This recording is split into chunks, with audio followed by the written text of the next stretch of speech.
ये कहानी एक ऐसी लड़की की है जिसे एक 13 साल का लड़का उसके प्राइवेट फोटोज़ के लिए उसे ब्लैकमेल करता है। तो चलिए जानते हैं आज की इस एपिक मूवी मार्योनेट को। तो कहानी की शुरुआत में हमें मीना नाम की एक स्टूडेंट को दिखाया जाता है जिसने हाल ही में एक न्यू स्कूल को ज्वाइन किया था। वो अपनी ज़िंदगी में काफ़ी खुश है, उसे अपनी ज़िंदगी से कोई भी शिकायत नहीं है। और तो और स्कूल में सबसे हैंडसम लड़का किम उसका बॉयफ्रेंड भी बन चुका है। अब एक दिन किम उसे उसके साथ बाहर घुमाने के लिए लेकर जाता है जहाँ पर वो दोनों काफ़ी मौज मस्ती करते हैं। आगे किम उसे ड्रिंक करने के लिए भी कह रहा था, लेकिन मीना उसे मना करती है, पर उसके बार बार फोर्स करने पर वो उसकी बात मान लेती है।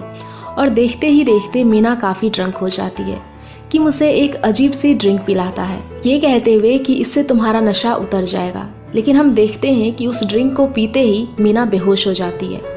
और फिर जब उसे होश आता है तो वो खुद को एक चेयर में बंधा हुआ पाती है और किम उसका वीडियो बना रहा था। और फिर तभी वो अपने बाकी के दोस्तों को भी उस रूम के अंदर बुला लेता है जिन्होंने अपने फेस को कवर करके रखा हुआ था। मीना उससे रिक्वेस्ट करती है कि मुझे छोड़ दो, मैंने तुम्हारा क्या बिगाड़ा है। लेकिन वो उसकी एक भी सुनने नहीं वाला था और एक एक करके वो सभी उसके साथ काफ़ी गलत काम करते हैं और उसकी वीडियो भी बना लेते हैं ताकि आगे वो उसे ब्लैकमेल कर सके। अब आगे हमें दिखाया जाता है कि मीना काफ़ी रो रही थी। उसे इस बात का काफ़ी पछतावा था कि उसने उसके बॉयफ्रेंड पर भरोसा क्यों किया। वो अपने माँ से भी इस बारे में बात नहीं कर पाती, लेकिन उसकी माँ समझ जाती है कि मीना जो पहले इतना हंसी खुशी से रहा करती थी वो आजकल काफ़ी दुखी रहने लगी है। उसकी माँ उससे बात करने की कोशिश भी करती है, लेकिन मीना उसे कुछ भी नहीं बताती क्योंकि बचपन से ही उसकी माँ उसे अकेले ही पाल पोस कर बड़ा किया था, वो भी दूसरों के घर में काम करते हुए। तो वो नहीं चाहती थी कि उसकी माँ को इन सब के बारे में कुछ भी पता चले। और फिर इसी दौरान किम उसे उसकी एक वीडियो भेजकर उसे ब्लैकमेल करता है कि अगर उसने उसके बारे में किसी को कुछ भी बताया तो वो उसकी ये वीडियो को वायरल कर देंगे। वो मीना के साथ ऐसा कई बारी करते हैं और फिर एक दिन वो उसकी वीडियो को वायरल कर ही देते हैं और उस वीडियो का टाइटल रखते हैं मार्योनेट। अब वो वीडियो काफ़ी तेज़ी से पूरी दुनिया भर में वायरल हो जाती है और ये सब पता चलने के बाद उसकी माँ काफ़ी शॉक हो जाती है और चिल्ला चिल्ला कर कहती है कि मेरी बेटी को इंसाफ मिलना चाहिए। हालांकि कुछ समय बाद वो सभी दरिंदे पकड़े तो जाते हैं, लेकिन अब मीना के लिए ये सब भूल पाना काफ़ी मुश्किल था, जिसके लिए उसकी माँ उसे एक अलग शहर में लेकर आती है जहाँ पर मीना अपना नाम बदल कर रह सकेगी। और फिर ऐसे ही देखते देखते कई सारे साल बीत जाते हैं जहाँ पर मीना काफ़ी बड़ी हो चुकी थी और यहाँ पर उसका नाम रिन है और वो एक हाई स्कूल की टीचर है जहाँ पर उसकी ज़िंदगी अब काफ़ी अच्छी तरीके से गुजर रही होती है और उसकी एक लड़के के साथ इंगेजमेंट भी हो चुकी है। अब एक दिन स्कूल के ऑफिस में नाइट ड्यूटी करते करते रिन की आंख लग जाती है और फिर अगली सुबह उसका स्टूडेंट जिन उसे जगाता है। वो अपने हाथ पर एक निशान को देखती है, जैसे कि कल रात उसे कस के बांधा गया हो। उसकी बॉडी भी काफ़ी दुख रही थी और उसे कुछ भी याद नहीं था कि कल रात उसके साथ क्या हुआ। और फिर जब वो वॉशरूम के अंदर आती है तो उसे एक वीडियो भेजी जाती है। वीडियो के अंदर रिन की फुटेज थी, यानी कि कल रात रिन के साथ वो सब हुआ था जिस हादसे से वो आज तक बचती आ रही थी। ये सब देखकर रिन काफ़ी दुखी हो जाती है और रोने लगती है, लेकिन ये सब भूल कर वो एक बार फिर से आगे बढ़ती है। पर जब वो अपने फियांसे और उसके मॉम डैड के साथ डिनर कर रही होती है तो अननोन नंबर से उसे एक बार फिर से मैसेज आता है कि अगर तुमने मेरी बात नहीं मानी तो मैं तुम्हारी वीडियो को लीक कर दूंगा। और ये आदमी अपना नाम मास्टर बताता है और रिन को ना चाहते हुए भी उसकी बात माननी पड़ती है। अब एक दिन मास्टर उसे एक बार फिर से मैसेज करता है कि मैंने तुम्हारे लिए गैरेज में एक गिफ्ट रखा है, तो मैं चाहता हूँ कि तुम उस गिफ्ट को देखो और मुझे बताना ज़रूर कि तुम्हें वो गिफ्ट कैसा लगा। गैरेज जाकर रिन उस गिफ्ट को चेक करती है जहाँ पर गिफ्ट के तौर पर उसे बेहोशी की वो दवाई दी जाती है जो शुरू में उसके बॉयफ्रेंड ने उसे दी थी। ये दवाई उसके लिए किसी जहर से कम नहीं थी। उस दवाई को देखकर उसे उसके पुराने दिन याद आने लगते हैं और फिर ऐसा लगता है कि उसकी ज़िंदगी एक बार फिर से बर्बाद हो चुकी है, जिससे गुस्सा होकर उस बॉटल को उठाकर फेंक देती है। अब अगले दिन स्कूल में मास्टर उसे एक बार फिर से मैसेज करता है कि कल तुमने मेरे गिफ्ट को तोड़ दिया। 10 सेकेंड्स के अंदर मैं तुम्हारे स्टूडेंट्स के फ़ोन में तुम्हारी एक ऐसी गंदी फ़ोटो भेजूंगा जिसे देखकर स्कूल में तुम्हारी रेपुटेशन पूरी तरीके से ख़राब हो जाएगी। ये देख रिन काफ़ी ज़्यादा घबरा जाती है और अपने सभी स्टूडेंट को अपने अपने फ़ोन रखने के लिए कहती है, लेकिन वो सभी बच्चे उसकी एक भी नहीं सुनते। फिर तभी सभी के फ़ोन में एक फ़ोटो भेजी जाती है, जिसे देखकर रिन खुद को छिपाने की कोशिश करती है। लेकिन हैरानी की बात ये थी कि वो फ़ोटो रिन की नहीं थी, बल्कि उसकी ही एक स्टूडेंट सीजेंग की होती है। सीजेंग की फ़ोटो लीक होते ही वो वहाँ से उठकर चली जाती है। दोस्तों, मैं आपको बता दूँ कि सीजेंग जिन की गर्लफ्रेंड है और जिन वही लड़का है जिसने कुछ दिनों पहले रिन को जगाया था। रिन नहीं चाहती थी कि जो उसके साथ हुआ वो किसी और लड़की के साथ हो, तो वो उसी डिटेक्टिव से संपर्क करती है जिसने पहले उसका केस सॉल्व किया था।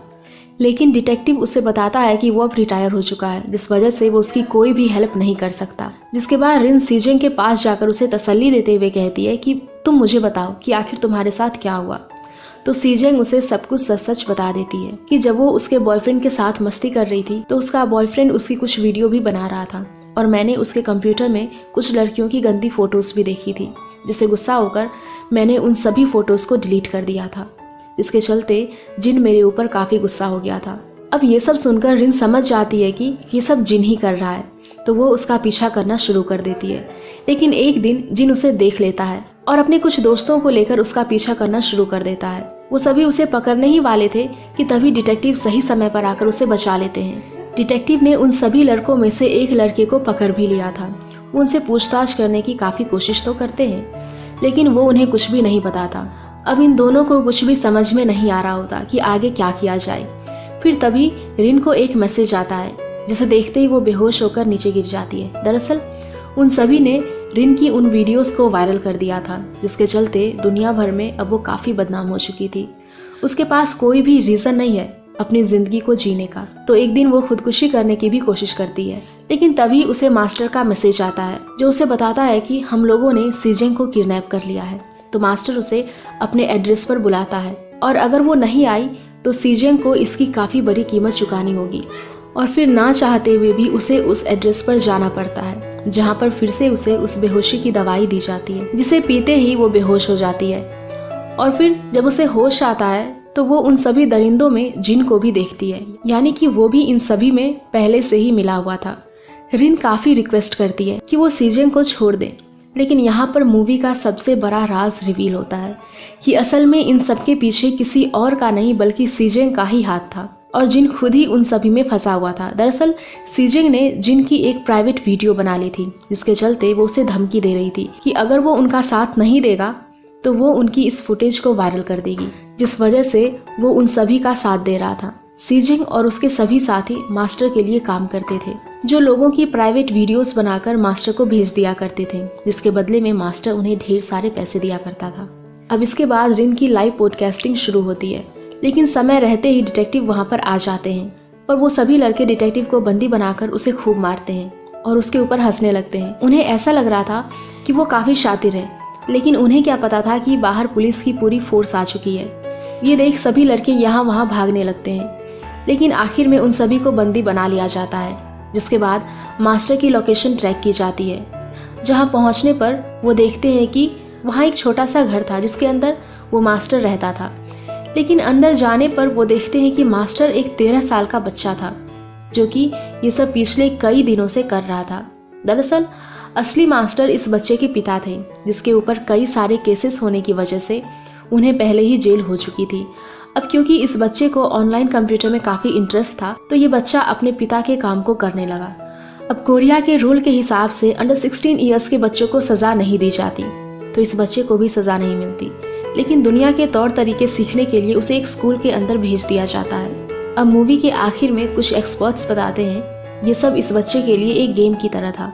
रिन, जिन और बाकी के सभी कैरेक्टर्स को ये बच्चा एक वीडियो गेम के कैरेक्टर्स की तरह प्ले कर रहा था, लेकिन जैसे ही उसने इन सभी कैरेक्टर्स को अपने सामने देखा तो वो डरने लग गया। एंड इसी के साथ ये मूवी यहीं पर ख़त्म हो जाती है। सो गाइज, अगर आप लोगों को ये मूवी पसंद आई हो तो प्लीज़ वीडियो को लाइक करना, शेयर करना और ऐसे ही वीडियोज़ के लिए हमारे चैनल को सब्सक्राइब भी कर लेना। Thank you.